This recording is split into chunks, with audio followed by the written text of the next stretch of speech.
Hello everyone guys, कैसे हैं आप लोग। उम्मीद करता हूँ सब बढ़िया होंगे। So guys, once again welcome back to my YouTube channel wealth creation with JK. और गाइस, आज के वीडियो में हम लोग हाइब्रिड फंड जो होता है उसके ऊपर बात करेंगे। मतलब टॉप 3 हाइब्रिड फंड कौन कौन से बेसिकली हम लोग कंपेयर करेंगे यूजिंग डिफरेंट पैरामीटर्स। ठीक है, तो गाइस वीडियो में आगे बढ़ने से पहले आपने अगर अभी तक चैनल को सब्सक्राइब नहीं किया है तो चैनल को प्लीज सब्सक्राइब कर लीजिए और नोटिफिकेशन बेल ऑन कर लीजिए ताकि जितने भी अपकमिंग वीडियोज है आप मिस नहीं करेंगे। ठीक है, एंड गाइस हाँ, अगर आप वीडियो देख रहे हैं तो वीडियो को प्लीज अंत तक देखें क्योंकि जितने भी डिफरेंट पैरामीटर्स यूज करेंगे दोज आर वेरी इंपॉर्टेंट अगर आप इस फंड के बारे में अच्छे से जानना चाहते हैं तो। ठीक है, तो गाइस चलिए वीडियो शुरू करते हैं। तो गाइस, जैसे मैंने बात किया कि हम लोग बात करेंगे टॉप 3 हाइब्रिड फंड्स। ठीक है, और गाइस बेसिकली हम लोग एक तरीके से कंपैरिजन करेंगे। मतलब जो तीनों हाइब्रिड फंड्स है तीनों में कंपैरिजन करेंगे and will try to figure out one best out of those 3। ठीक है, एंड गाइस कंपैरिजन करने के लिए हमने जो पैरामीटर यूज किया है, the first parameter is historical performance. मतलब last 1 year, 3 year and 5 year का जो परफॉर्मेंस है तीनों फंड्स का उसके बारे में देखेंगे।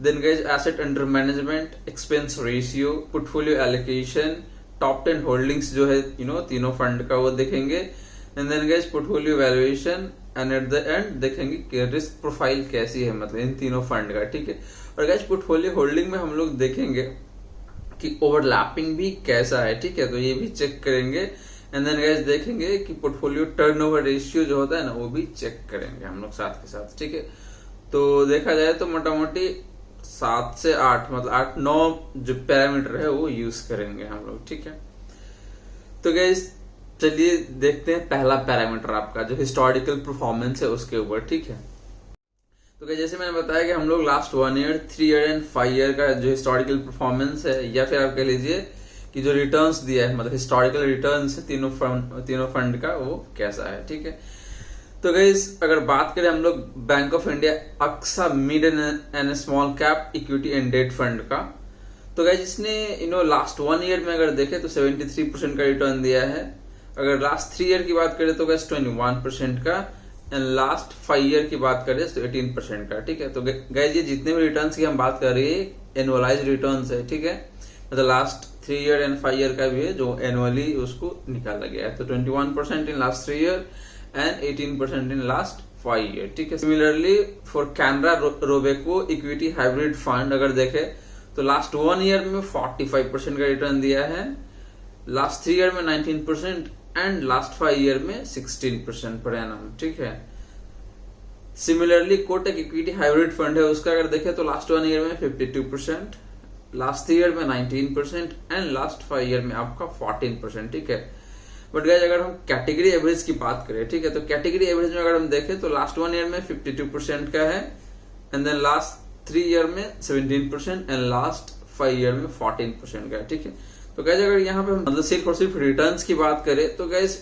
Bank of India Axa mid and small cap equity and debt fund है, इसका रिटर्न्स मतलब जो भी तीनों ही पैरामीटर जो यहाँ पे है मतलब last 1 year, 3 year and 5 year उसमें अपने कैटेगरी में सबसे बेहतर दे रहा है, प्लस जो हमने यहाँ पे जो फंड यूज किया उससे भी बेहतर है। ठीक है, तो यहाँ पे देखा जाए तो आपका bank of India Axa mid and small cap equity and debt fund है वो काफी बेहतर तरीके से परफॉर्म कर रहा है last 1 year, 3 year and 5 year में भी। ठीक है, तो गाइस ये जो फंड है आपको क्लियरली बेहतर दिख रहा है इन टर्म ऑफ रिटर्न। तो गाइस ये रही बात आपका हिस्टोरिकल परफॉर्मेंस का। अब देखते हैं गाइस कि एसेट अंडर मैनेजमेंट जिसको AUM भी बोलते हैं उसका क्या सिचुएशन है तीनों फंड का। ठीक है, तो गाइस मैं एक बात बता दूं आपको कि AUM जो होता है वो किसी भी फंड का जितना कम होता है वो उतना बेहतर माना जाता है, क्योंकि AUM जितना कम होता है उस फंड को ग्रो होने का हेडरूम उतना ज्यादा होता है, तो इसीलिए वो बेहतर माना जाता है। मतलब जितना कम हो उतना बेहतर होता है। ठीक है, तो बात करें guys bank of India Axa small and mid cap equity and debt fund का, तो इसका एसेट अंडर मैनेजमेंट जो है आपका 345 करोड़ का है।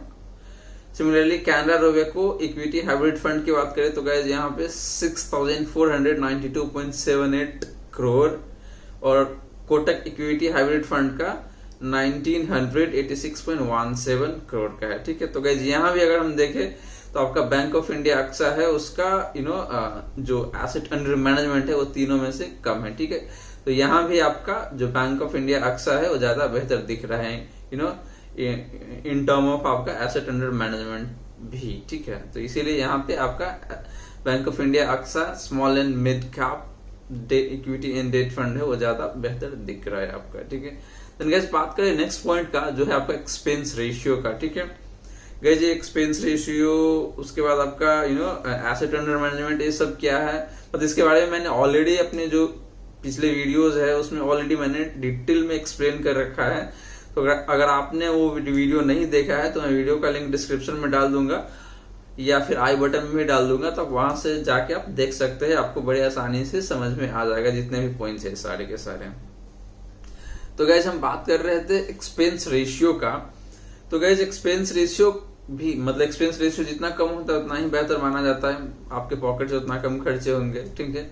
तो गाइज बात करें अगर हम bank of India Axa mid and small cap equity and debt fund का एक्सपेंस रेशियो, तो वो है गाइज 1.9%, ठीक है। Then Canara Robeco equity hybrid fund की बात करें गाइज, तो ये है आपका 0.68%। And similarly Kotak equity hybrid fund की बात करें तो 0.79% है, ठीक है। एंड गाइज बात करें कैटेगरी एवरेज का, तो आपका कैटेगरी एवरेज का जो एक्सपेंस रेशियो है वो है आपका 1.02% का, ठीक है। तो गाइज यहाँ पे बैंक ऑफ इंडिया अक्सा जो है उसका तो कैटेगरी एवरेज से भी ऑलमोस्ट डबल्ड है, मतलब देखा जाए। एंड आपका कैनरा रोबेको और कोटक इक्विटी की बात करें तो यहाँ पे कैनरा रोबेको आपका कोटक इक्विटी से कम है, मतलब देखा जाए तो सबसे कम जो है वो आपका कैनरा रोबेको हाइब्रिड फंड का है, ठीक है। तो इसीलिए यहाँ पे इन टर्म ऑफ एक्सपेंस रेशियो जो बेहतर फंड आपको दिख रहा है वो है आपका Canara Robeco equity hybrid fund, ठीक है। अब गाइस बात करते हैं नेक्स्ट पॉइंट का, जो है आपका पोर्टफोलियो एलोकेशन का, ठीक है। तो गाइस पोर्टफोलियो एलोकेशन का मतलब यही होता है कि अगर किसी भी म्यूचुअल फंड या फिर किसी भी स्कीम की बात कर लीजिए कि उस स्कीम के पास टोटल कैपिटल अगर 1000 करोड़ है, 1000 करोड़, तो उसको कौन कौन से एसेट क्लास में अलोकेट किया जाता है, ठीक है। तो उसी को बोला जाता है आपका पोर्टफोलियो एलोकेशन, ठीक है। तो गाइस यहाँ पे हमने equity, debt and then other asset classes है उसको कवर किया है, ठीक है। तो गाइस बात करें बैंक ऑफ इंडिया अक्सा का, तो इसका अराउंड 81% जो है वो आपका इक्विटी में जा रहा है, ठीक है। देन गाइज अगर डेट की बात करें तो डेट में आपका 13.67% एंड अदर एसेट क्लास में आपका 5.42% जा रहा है, ठीक है। एंड देन गाइज सिमिलरली बात करें अगर Canara Robeco equity hybrid fund का, तो यहाँ पे अगर हम देखें इक्विटी में तो अराउंड आपका 75% इक्विटी में है।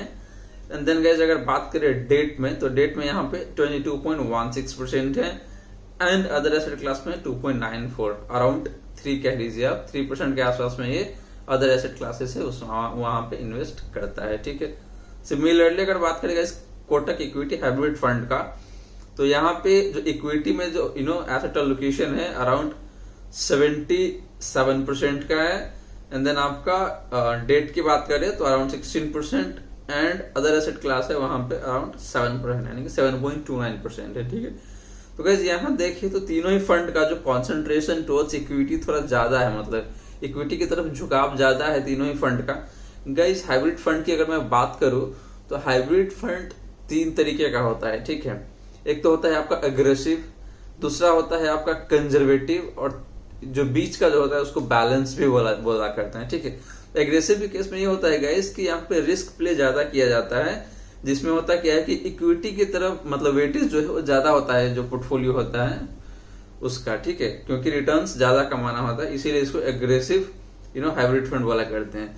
उसके बाद आपका कंजर्वेटिव का मतलब ये होता है कि भाई नहीं मेरे को रिटर्न बहुत नहीं चाहिए लेकिन रिस्क भी कम होना चाहिए, ठीक है। तो ऐसे केस में कंजर्वेटिव जो हाइब्रिड फंड है वो होता है, वहां पे आपका डेट की तरफ झुकाव ज्यादा होता है, मतलब डेट का वेटेज ज्यादा होता है और आपका इक्विटी का वेटेज कम होता है, ठीक है। और बैलेंस केस में यह होता है कि दोनों में मोटा मोटी एकदम बैलेंस अप्रोच होता है, तो एक तरीके से वो बैलेंस एडवांटेज फंड वगैरह होता है उस तरीके से हो जाता है वो, ठीक है। तो ये 3 आपका टोटल हाइब्रिड फंड होता है, एक कंजर्वेटिव हाइब्रिड फंड, दूसरा आपका अग्रेसिव और तीसरा बैलेंस, ठीक है।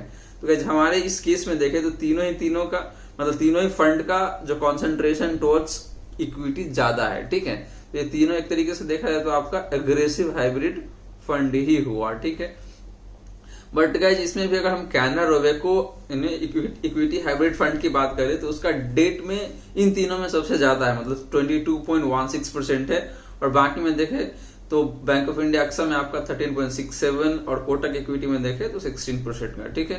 तो इसीलिए गाइज यहाँ पे मुझे जो बेहतर दिख रहा है वो है आपका Canara Robeco equity hybrid fund. Reason इसका ये है कि गाइज ये इसका डेट के तरफ भी जो वेटेज है वो थोड़ा ज्यादा है इन दोनों के कंपैरिजन में, तो ये एक तरीके से बैलेंस प्रोवाइड करता है आपके पोर्टफोलियो को। तो इसीलिए यहाँ पे Canara Robeco equity hybrid fund है वो ज्यादा बेहतर दिख रहा है, ठीक है।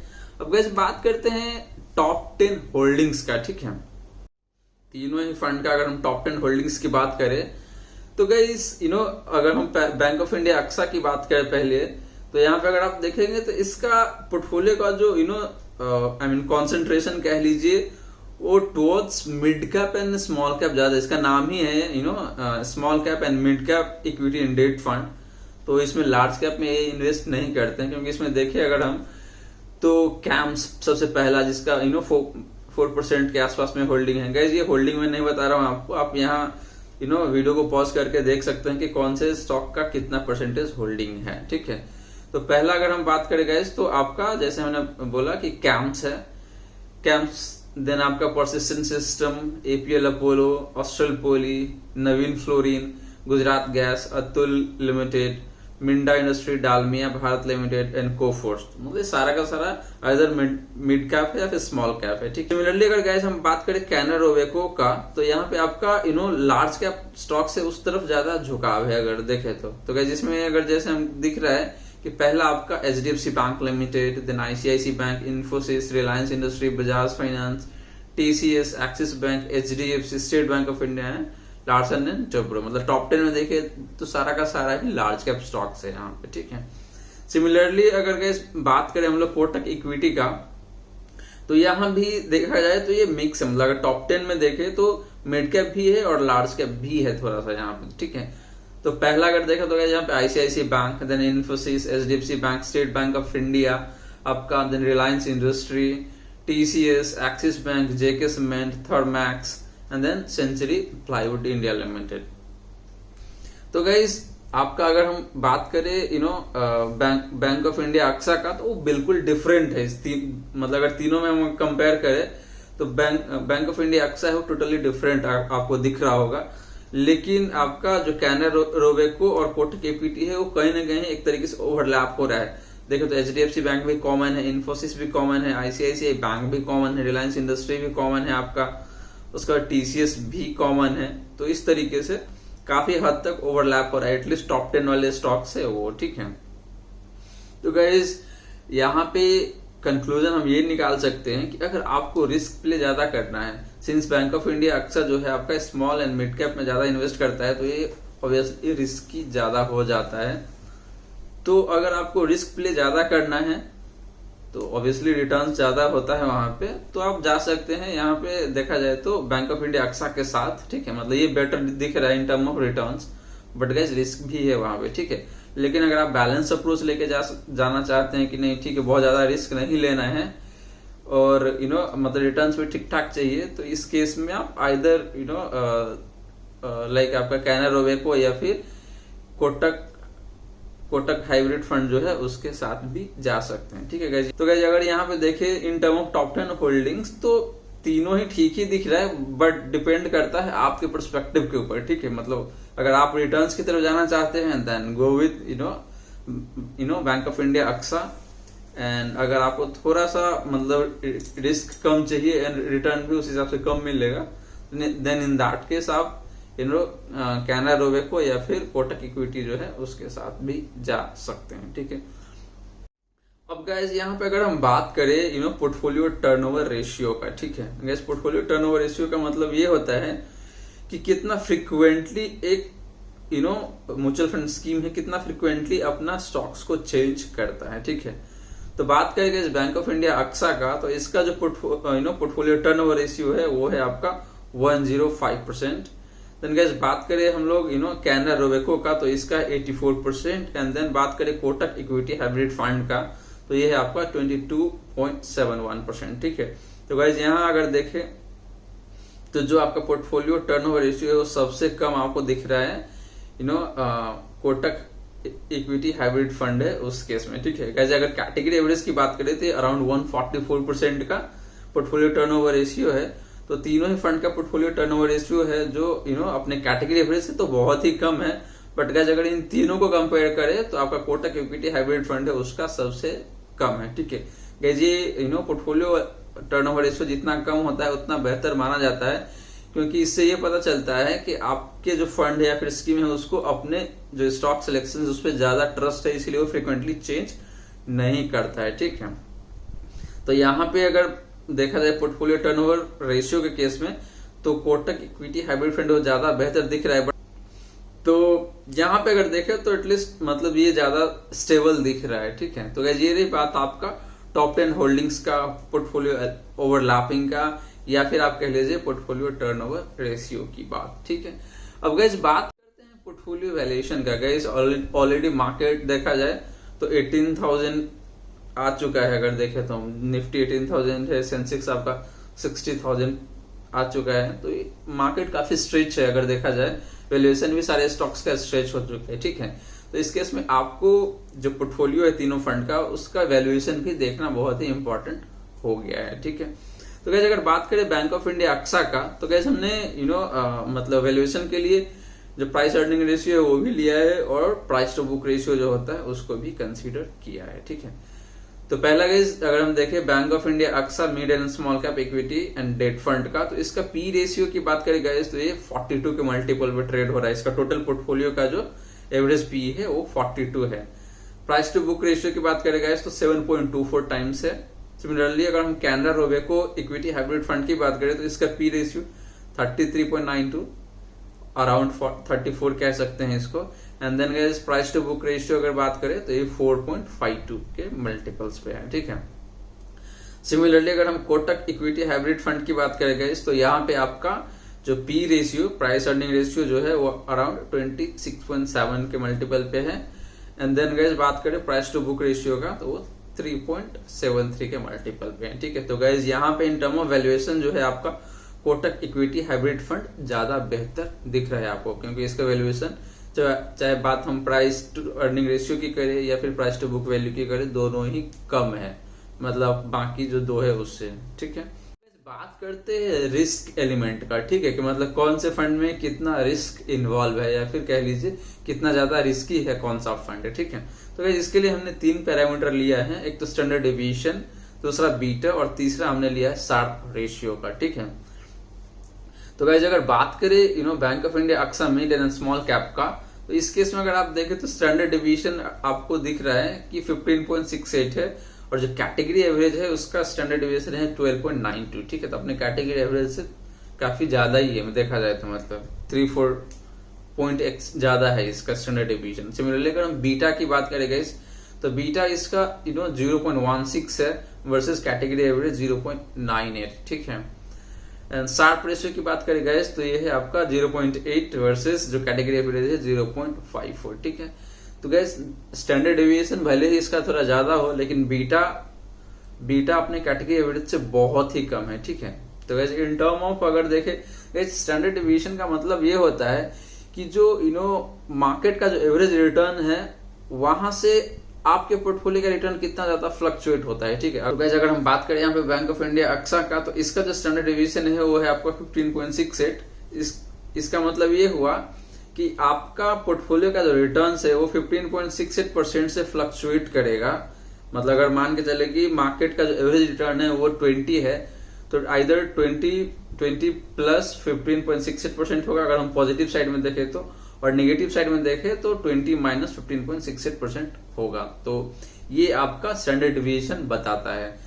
बीटा का मतलब ये होता है कि अगर मार्केट मतलब ओवरऑल मार्केट जो है अगर वो 1% से अगर मूव करेगा और अगर आपका पोर्टफोलियो का बीटा 1 है तो आपका पोर्टफोलियो का रिटर्न भी 1% से ही फ्लक्चुएट करेगा। अगर वो लेस देन 1 है तो उस केस में आप मार्केट 1% से बढ़ेगा तो आपका पोर्टफोलियो का रिटर्न है लेस देन 1% से बढ़ेगा या फिर घटेगा, ठीक है।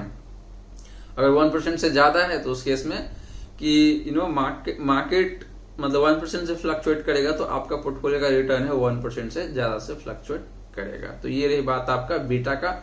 और शार्प रेशियो का मतलब ये होता है गाइस कि मतलब per unit of extra risk आपने कितना एक्स्ट्रा रिटर्न जनरेट करके दिया है, ठीक है। तो ये जितना ही ज्यादा होता है उतना ही बेहतर माना जाता है, ठीक है।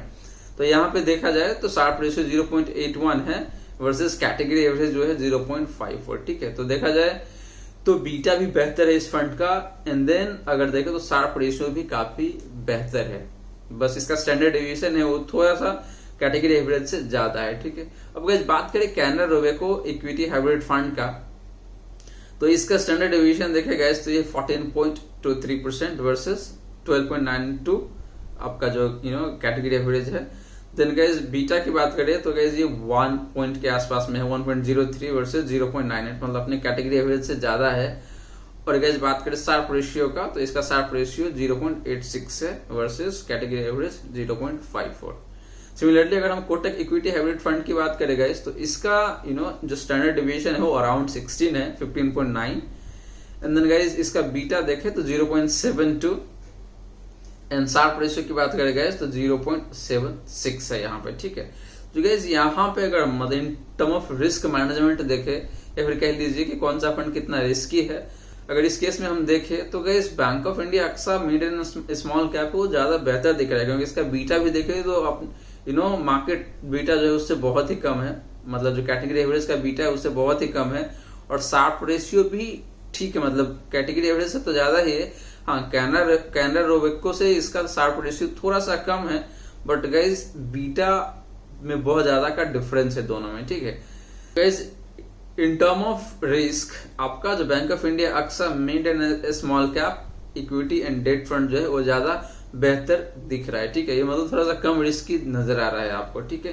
तो गाइस ये रहा बात आपका मतलब रिस्की का, मतलब कि कौन सा फंड कितना ज्यादा रिस्की है करके, ठीक है। तो गाइस सारे पॉइंट्स को अगर हम कंबाइन करके अगर कंक्लूड करने की कोशिश करें गाइस तो यहाँ पे bank of India Axa mid cap and small cap ज्यादा बेहतर दिख रहा था, ठीक है। मतलब इन टर्म ऑफ रिटर्न्स कह लीजिए या फिर आप कह लीजिए, बट गाइस इस केस में ये था कि एक्सपेंस रेशियो थोड़ा ज्यादा है इसका, ठीक है। तो आपको ये भी ध्यान में रखना है। तो आपको रिटर्न्स ज्यादा चाहिए तो इन दैट केस आप bank of India Axa mid cap and small cap equity and debt fund है उसके साइड जा सकते हैं, मतलब इसमें आप पैसे इन्वेस्ट कर सकते हैं।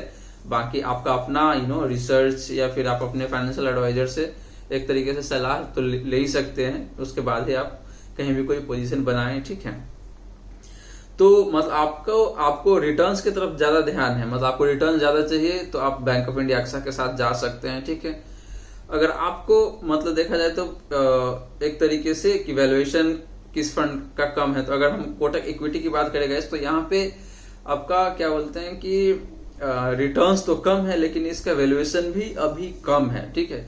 तो ये फ्यूचर में हो सकता है, क्योंकि सिंस मार्केट ऑलरेडी देखा जाए तो अपने लाइफ टाइम हाई के आसपास में है। तो यहाँ पे जिस भी स्टॉक्स है या फिर पोर्टफोलियो का जो टोटल वैल्यूएशन है वो जितना कम है वो फंड उतना बेहतर हो सकता है, क्योंकि गोइंग फॉरवर्ड क्योंकि जिस स्टॉक्स का ऑलरेडी वैल्यूएशन स्ट्रेच है वहां पे शायद हेडरूम ना हो, लेकिन जिसका वैल्यूएशन ठीक ठाक है वो बढ़ सकता है, ठीक है। तो इसीलिए यहाँ पे अगर हम देखें तो कोटक इक्विटी हाइब्रिड फंड भी बेहतर निकल के आ रहा है, ठीक है। बट गाइस इन दोनों को बीच में अगर हम देखें, अगर इन दोनों के बीच में आपको चाहिए कि नहीं, आपको बहुत ज्यादा रिस्की भी नहीं चाहिए या बहुत ज्यादा एकदम स्टेबल भी नहीं चाहिए, या फिर जिसका वैल्यूएशन भी मतलब मिडिल में हो, ठीक है। तो ऐसे केस में आप Canara Robeco equity hybrid fund के साथ जा सकते हैं, उसका रिटर्न्स भी ठीक है, रिस्क लेवल भी सब मैनेज है देखा जाए तो, ठीक है। एंड बाकी एक्सपेंस रेशियो वगैरह भी इसका कम है, ठीक है। तो इस हिसाब से आपका यहाँ पे कैनरा रोबेको आपके लिए बेहतर हो सकता है, ठीक है। तो इस तीनों ही फंड अपने अपने जगह पे बेहतर है, बस डिपेंड करता है कि आपका प्रोस्पेक्टिव कैसा है। आपको रिटर्न ज्यादा चाहिए तो बैंक ऑफ इंडिया अक्सा के साथ चले जाइए। अगर आपको रिटर्न्स बहुत ज्यादा नहीं चाहिए, बस पोर्टफोलियो का वैल्यूएशन कम हो, एक्सपेंस रेशियो बिल्कुल ही कम हो, उस हिसाब से सारा कुछ, तो उस केस में आप देखें तो कोटक इक्विटी हाइब्रिड फंड ही वो ज्यादा बेहतर दिख रहा है। बट गाइस आपको अगर इस दोनों को बीच में कोई चाहिए तो फिर उस केस में आपका Canara Robeco equity hybrid fund है वो ज्यादा बेटर दिख रहा है। यहाँ पे देखा जाए तो वैल्यूएशन भी बहुत ज्यादा स्ट्रेच नहीं है, रिटर्न भी बहुत खराब नहीं है, देखा जाए तो कोटक से तो बेहतर है और बैंक ऑफ इंडिया अक्सा से थोड़ा कम है, ठीक है। रिस्क लेवल भी यहाँ देखा जाए तो यहाँ ये फंड रिस्की भी उतना ज्यादा नहीं है करके, ठीक है।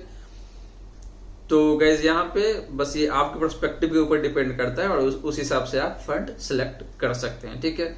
सो गाइज आज के लिए इतना ही। आशा करता हूँ वीडियो आपको अच्छा लगा हो। वीडियो अच्छा लगा हो तो प्लीज लाइक कर लीजिए वीडियो को, और गाइज आपने चैनल को अभी तक सब्सक्राइब नहीं किया है तो चैनल प्लीज सब्सक्राइब कर लीजिए और नोटिफिकेशन बेल ऑन कर लीजिए, ताकि जितने भी अपकमिंग वीडियोज है वो आप मिस नहीं करेंगे, ठीक है। गाइज मैं इस चैनल पे ऐसे ही म्यूचुअल फंड हो गया या फिर स्टॉक्स हो गया या फिर पर्सनल फाइनेंस से रिलेटेड वीडियो लाता ही रहता हूँ, तो आप प्लीज सब्सक्राइब कर लीजिए और नोटिफिकेशन बेल ऑन करना ना भूलें, ठीक है guys. Thank you so much for watching this video guys. मिलते हैं अगले वीडियो में। Thank you.